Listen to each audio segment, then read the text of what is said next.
cartoons have existed on broadcast television for about 9 decades.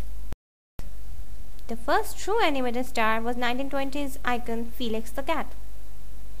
Within next 10 years, the characters developed by Disney Brothers Cartoon Studio, such as Mickey Mouse, Minnie Mouse, Donald Duck, Pluto, had become international celebrities, and their movies were generating millions of dollars. Children have become much more interested in cartoons over many years, and it has become a primary source of action to their lives. Violence in cartoons is an integral part of cartoon content. In fact, frequency of violence in cartoons is much higher than in live action dramas or comedies. Media is constantly creating new cartoons with increased violence, and children do not realize how harmful this is to them.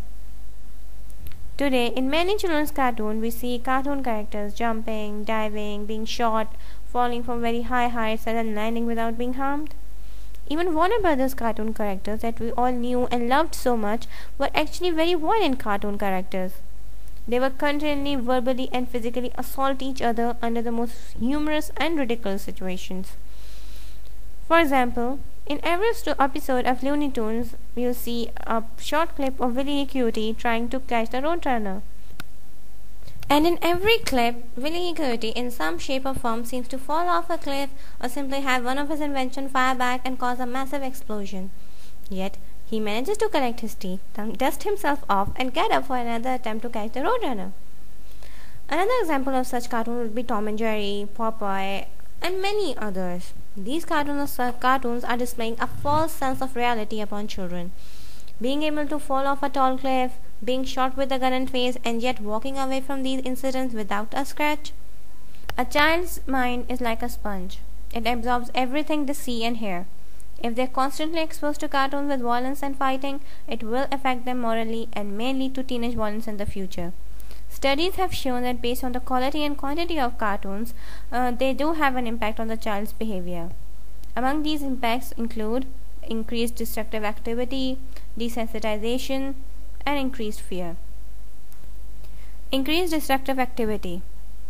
Observational learning is the process by which children learn to model the behavior of others in real life or on the screen. Young children do not understand that the cartoon is not based on reality and will tend to act out the violent scene they have seen in the cartoons. Desensitization. Repeated exposure to violent media results in less psychological arousal in the presence of violent acts, a phenomenon known as desensitization.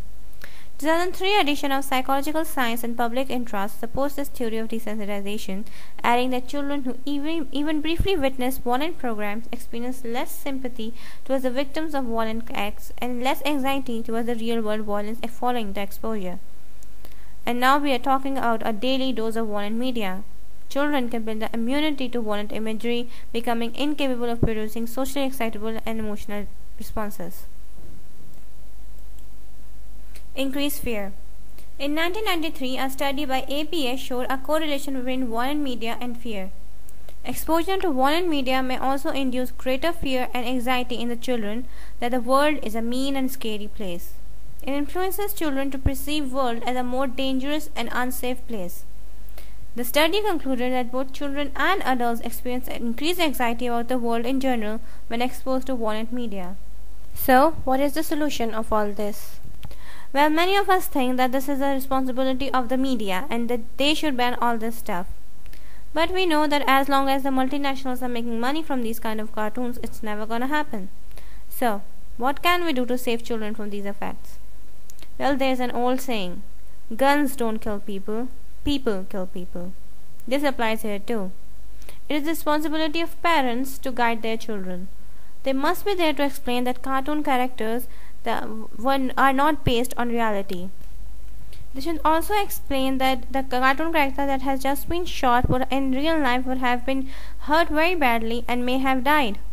They should also work to tell their children that violence is not the best course of action to resolve a conflict. Also, we must promote healthy activities like sports, etc., so that children can spend less time watching this kind of cartoons. Make sure they spend quality time with family and are brought with the right values and morals so that even when they see violence in cartoons, they do understand this is not the case in reality, nor violence is a solution for anything.